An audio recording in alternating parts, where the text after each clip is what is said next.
In '08, I had open heart surgery to repair arteries that had clogged up, so they did an open heart procedure.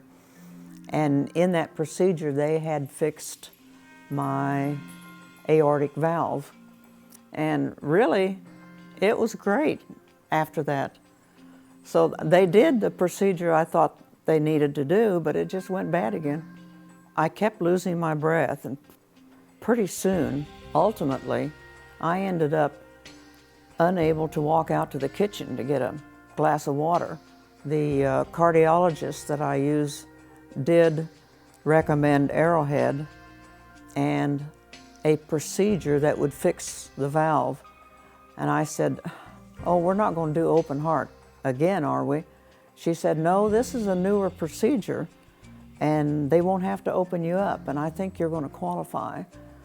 And Tammy led me through everything that went on at the hospital.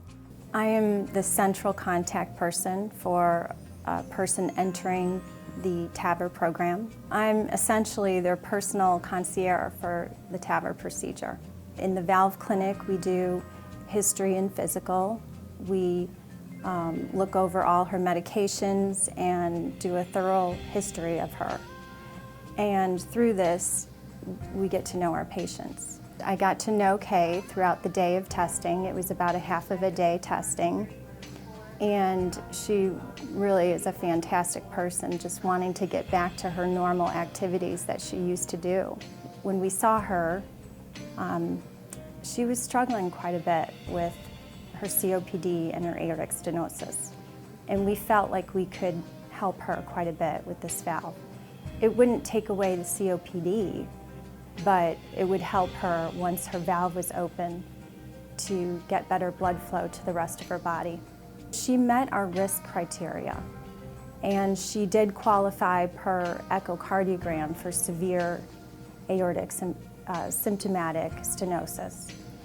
And so she was a great candidate for the TAVR procedure. So we went in through the transfemoral artery in the groin, and we delivered a valve through a catheter all the way up to her aortic valve, and delivered it, which we call percutaneously.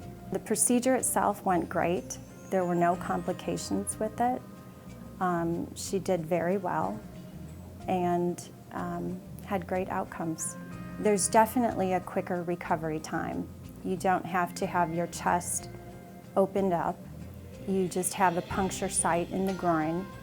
It's about a 3-day length of stay on average. Really, you can resume normal activities within about a week afterwards. Whereas if you had a SAVR, you would have external precautions to worry about and more of a 6 to 8 week recovery.